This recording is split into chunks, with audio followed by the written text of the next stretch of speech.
ఓం శుక్లాంబరధరం విష్ణుం శశివర్ణం చతుర్భుజం ప్రసన్నవదనం ధ్యాయేత్ సర్వవిఘ్నోపశాంతయే. ఓం గురుబ్రహ్మ గురుర్విష్ణుః గురుదేవో మహేశ్వరः గురు సాక్షాత్ పరబ్రహ్మ తస్మై శ్రీ గురవే నమః. ఓం వ్యాసాయ విష్ణురూపాయ వ్యాసరూపాయ విష్ణవే నమో వై బ్రహ్మనిధయే వాసిష్ఠాయ నమో నమః. నారాయణం నమస్కృత్య నరం చైవ నరోత్తమం దేవీం సరస్వతీం వ్యాసం తతో జయముదీరయేతు. హరి ఓం. ప్రియ భగవద్బంధువులారా, ఆస్తిక మహాశైలారా, విష్ణు పురాణానికి మనం స్వాగతం పలుకుతూ ఆత్మానం రథనం విద్ధి శరీరం రథమేవతు బుద్ధింతు సారథం విద్ధి మనః ప్రగ్రహమేవచ అనే శ్లోకం ఆధారంగా మన ఆత్మ, మన శరీరము, మన బుద్ధి, మన మనస్సు ఇవి అన్నీ కూడా ఒక రథంలాగా మారితే ఆ రథాన్ని అధిరోహించినటువంటి శ్రీమన్నారాయణుడు మనకి సద్బుద్ధిని సద్గతులను కలుగుజేయుగాక అని మరొక్కసారి మనం స్మరణలోకి తెచ్చుకుంటూ విష్ణు పురాణం 15వ అధ్యాయంలో ఉన్నాం. 17వ అధ్యాయంలో ఉన్నాం. ఈ 17వ అధ్యాయంలో ప్రహ్లాదుని చరిత్ర అనేటటువంటి ఘట్టం మనం చెప్పుకుంటున్నాం. అయితే 15వ అధ్యాయం 16వ అధ్యాయంలో ఈ 15వ అధ్యాయంలో ప్రహ్లాదుడి తాలూకా వృత్తాంతము, ఆయన అన్నదమ్ములు ఎలాగ పుట్టాడు అని చెప్పుకుంటూ ఈ ప్రహ్లాదుడికి తండ్రి అయినటువంటి హిరణ్యకశిపుడు పెట్టినటువంటి బాధల గురించి 15వ అధ్యాయంలో చెప్పుకున్నాం.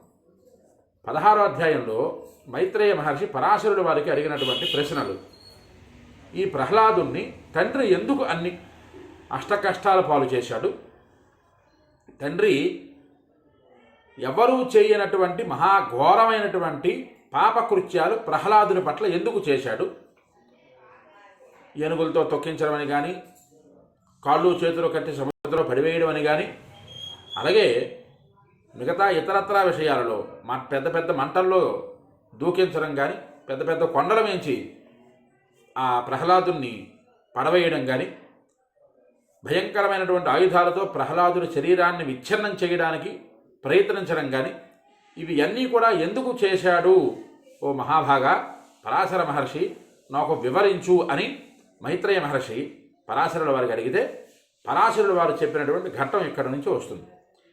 హిరణ్యకశిపుడు, అసలు కశిప్ అంటే అనుభవించడం, సంస్కృతంలో కశిప్ అంటే అనుభవించడం అంటే ఒక పరుపు, ఒక వస్తువు, ఒక పదార్థం ఏదైతే ఉన్నదో దాన్ని తనదిగా అనుభవించడం.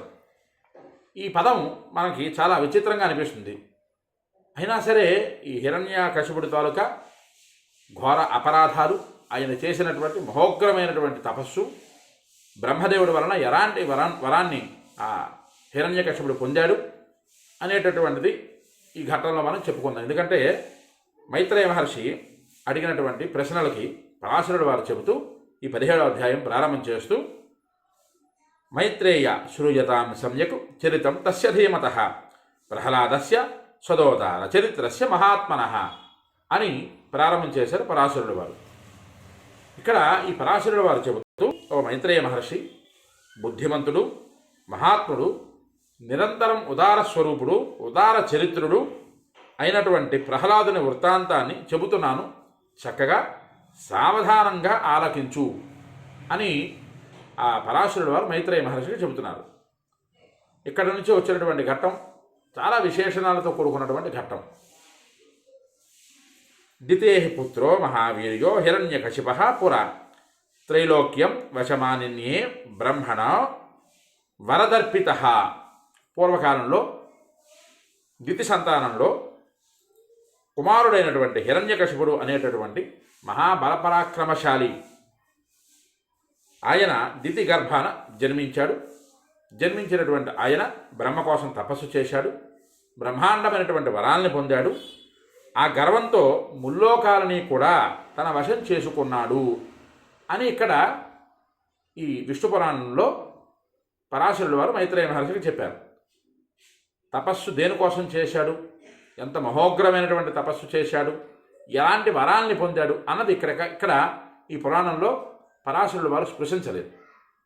ఎదర ఘట్టాలలో ఈ పరాశరుడు వారు స్పృశించినటువంటి ఘట్టం మనం పోతన భాగవతంలో అసలు హిరణ్యకశిపుడు తపస్సు ఎందుకు చేశాడు, దేనికోసం చేశాడు, ఎంత భయంకరమైనటువంటి తపస్సు చేశాడు, ఎలాంటి చిత్ర విచిత్రమైన కోరికలు కోరుకున్నాడో పోతన భాగవతంలో మనకి ప్రస్ఫుటంగా రాసి ఉన్నది. అది మనం వచ్చేటటువంటి ఘట్టంలో చెప్పుకున్నాం. అయితే ముల్లోకాలని కూడా తన వశం చేసుకున్నాడు ఆ హిరణ్యకశిపుడు బ్రహ్మదేవుడు ఇచ్చినటువంటి వరం వలన. బ్రహ్మదేవుడు అంతటి వారు అంతటి వరాన్ని ఇవ్వడానికి చేసినటువంటి మహోగ్రమైనటువంటి తపస్సు ఎలా చేశాడు ఆ హిరణ్యకశిపుడు అన్నది ఎదరగట్టాలో తెలుసుకున్నాం. ముల్లోకాలని తన వశం చేసుకున్నటువంటి హిరణ్యకశిపుడు తన ప్రవర్తన ఎలా మారింది? అసుర లక్షణాలు వేరు, రాక్షస లక్షణాలు. అసురులన్నా రాక్షసులన్నా ఇంచుమించుగా ఒకటే కోవకి చెందుతారు. కానీ ఇక్కడ నుంచి ఈ వరం వచ్చిన తర్వాత తనలో వచ్చినటువంటి విలక్షణమైనటువంటి తత్వం ఇక్కడ పరాశరుడు వారు చెబుతున్నారు.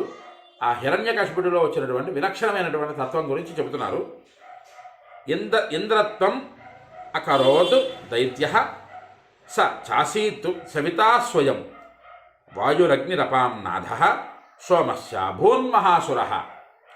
విచిత్రమైనటువంటి తత్వం హిరణ్యకశిపుడిలో ఉన్నది. ఏమిటా తత్వము? ఇంద్రలోకాధిపత్యాన్ని ఆ హిరణ్యకశిపుడు చేపట్టాడు. అతడు తానే స్వయంగా సూర్యుడయ్యాడు, వాయువయ్యాడు, అగ్నిదేవుడయ్యాడు, జలాధినాథుడైనటువంటి వరుణదేవుడయ్యాడు. ఆ భయంకర అసురుడు తానే చంద్రుడయ్యాడు.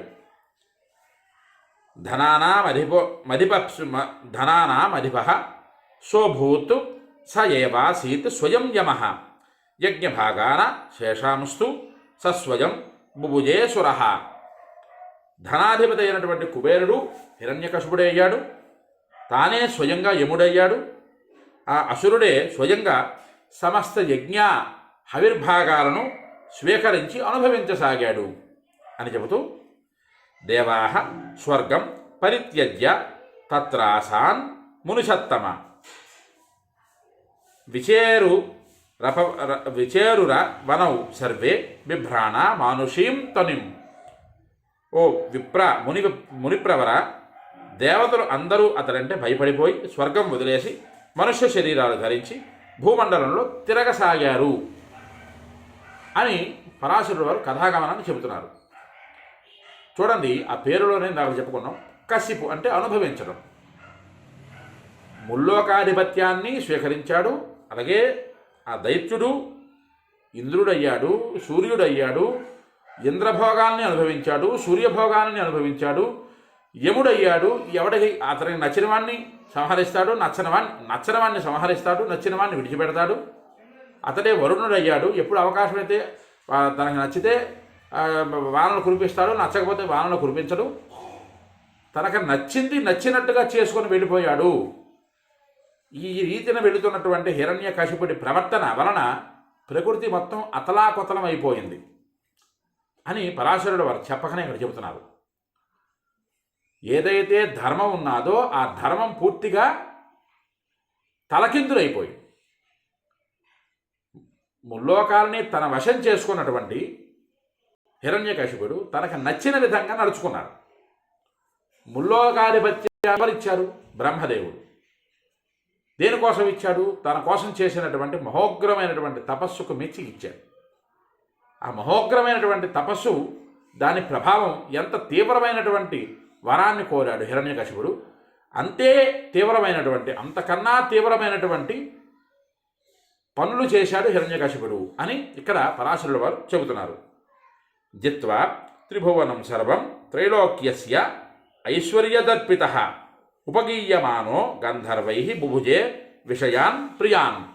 దేవతలందరూ కూడా ఆ హిరణ్యకశిపుడు తాలూకా విచిత్రమైనటువంటి చేష్టితముల ద్వారా భయపడ్డవారై అందరు దేవతలు ఆ లోకాలని విడిచిపెట్టి హిరణ్యకశిపుడికి భయపడి మనుష్య శరీరాలు ధరించి భూలోకంలో భూమండలంలో తిరగసాగారు అంటూ త్రిభువనాలను కూడా ఆయన పూర్తిగా జయించాడు. మూడు లోకాలలో అనుభవించవలసినటువంటి భోగాలన్నింటినీ కూడా అనుభవించి మదగర్వితుడైపోతాడు. గంధర్వులు అతనిని కీర్తించి గానం చేస్తూ ఉండగా ఇష్టసుఖాలను అనుభవించసాగాడు. ఇక్కడ ఈ ఘట్టం దగ్గర ఆపుకుందాం. ఇంకా ఆయన ఏంటేంటి చేశాడు, ఇంకా ఆయన చేసినటువంటి పనులు ఏమిటి, అసలు హిరణ్యకశిపుడు చేయనటువంటి అకృత్యం ఏదైనా ఉందా అనేటటువంటిది ఎదరఘట్టాలలో వస్తుంది మనకి. ఈ ఎదరఘట్టాలలో చెప్పుకోవడానికి ఇక్కడ ఆపుకోవడానికి గల కారణం వచ్చేటటువంటి వీడియోలో హిరణ్యకశిపుడు అన్న రాక్షసుడు ఎందుకోసం భగవంతుడికి బ్రహ్మదేవుడి కోసం తపస్సు చేశాడు, ఎలాంటి తపస్సు చేశాడు, ఎంత ఘోరమైన తపస్సు చేశాడు, ఆ ఘోరమైన తపఫలితంగా బ్రహ్మదేవుడు ఎంతటి భయంకరమైనటువంటి వరాన్ని ఇచ్చాడు, తద్వారా ఇంతవరకు నడిచినటువంటి ఘట్టం ఎలా నడిచింది అన్నది ఎదరఘట్టంలో మనం తెలుసుకున్నాం.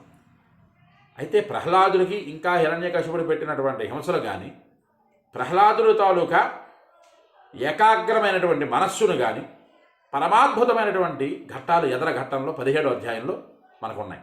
ఈ అధ్యాయాన్ని మనం తెలుసుకొని ఇంకా ఈ 17వ అధ్యాయం తర్వాత 18వ అధ్యాయంలో లక్ష్మీ నరసింహస్వామి ఆవిర్భావం గురించి చక్కగా ఎంతో విశేషణలతో కూడుకున్నటువంటి ఘట్టాలని ఈ పురాణంలో పరాశరుడు వారు ఉటంకించారు. వాటన్నింటినీ కూడా మనం తెలుసుకుందాం. శ్రీమన్నారాయణమూర్తి వ్యాప్నోతి ఇది విష్ణు, ప్రకృతి యావత్తు కూడా వ్యాపించి ఉన్నటువంటి విష్ణువు ద్వారా మనకి ఉండేటటువంటి సమస్త బాధల్ని తొలగొట్టుకొని అంత్యవంతు విష్ణు పదప్రాప్తిని పొంది పునర్జన్మరాహిత్యమైనటువంటి కైవల్యాన్ని పొందుతాం.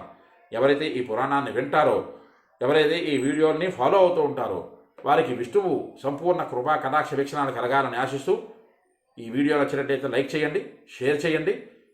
విష్ణు పురాణాన్ని మీరు విని తరించండి, 10 మంది చేత వినింపజేసి తరింపజేయండి. హరి ఓం స్వస్తి.